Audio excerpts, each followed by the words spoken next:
For folks listening and watching, thank you so much.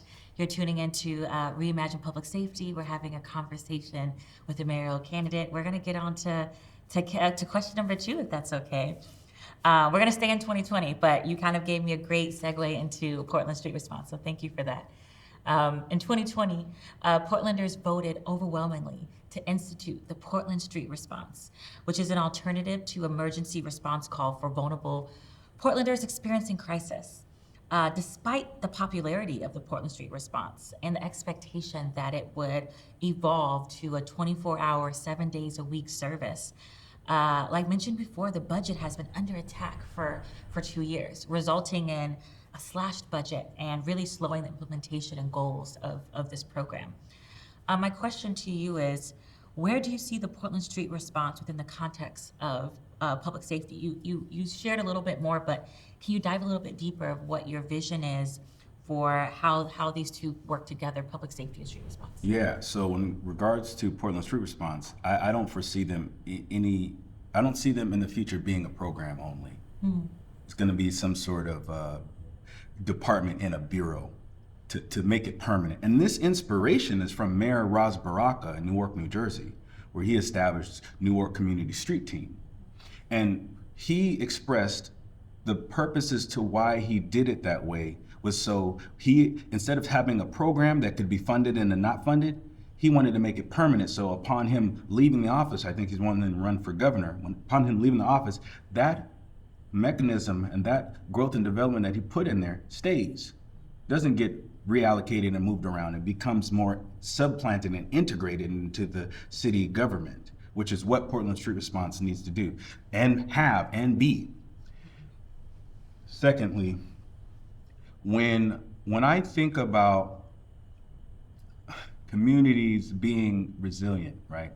I think it's beautiful to be resilient because we are, right? We are at a stage now where thriving is the order of the day. So communities like Thrive PDX, community organizations like Elevate Oregon, REAP, SEI, Miracles Club, Black Economic Collective, Unite Oregon, Keep Growing Seeds, like all these different organizations should be empowered to assist the community with strengthening the capacity of NETs, neighborhood emergency teams. Meaning, we want to have individuals equipped in being peer support specialists. We want to have people have a therapeutic health workers certification through the state to actually add value, so that we're equipping and empowering the individuals in the community, not just giving them services and giving them opportunities to engage, right? We want to integrate the citizens into the society so they can actually be empowered to make change, and then inspire others outside of the city to do the same. We want to make Portland internationally relevant because we want to be the topic of the conversation, saying, hey, look what we have done. Think about what you've said about us and look how we turned it around. Furthermore, with that, because all these different communities, right, are oftentimes connected to other communities in the other parts of the world, right?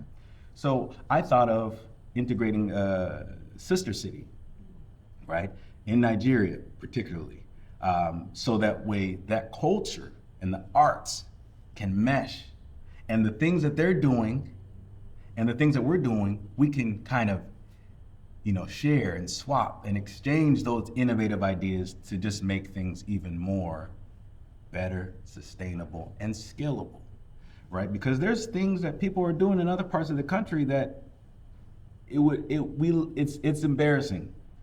There's a man, just for example, there's a man in Mexico named Jose, who has a whole entire company that takes the seagrass, the algae rather, and makes bricks to build homes. So again, a community member who was empowered and inspired to do something now has created a service for the community. So that is an example of what I'm talking about when I'm talking about empowering. Taking ownership PDX, for example. These things are already really being done. It's a matter for the mayor, whoever is elected, has a concerted effort to galvanize these groups of people who are already doing the work. It's not a matter of making new ideas. It's just reimagining, right? Because that is a great word because it gives you the potency to really create a different illustration in one's mind, you know? And so that is what we're talking about. That's how we do it. And this is what I would say is going to happen with or without anybody's involvement because the world is moving in this direction. Thank you so much for that. I'm hearing so much about what your future plans for the Portland Street response and this bureau that you mentioned and how it's only going to be as strong as our connection to community. So thank you for sharing both your vision and some policy ideas to make that a reality. For those watching and viewing, thank you so much for being here.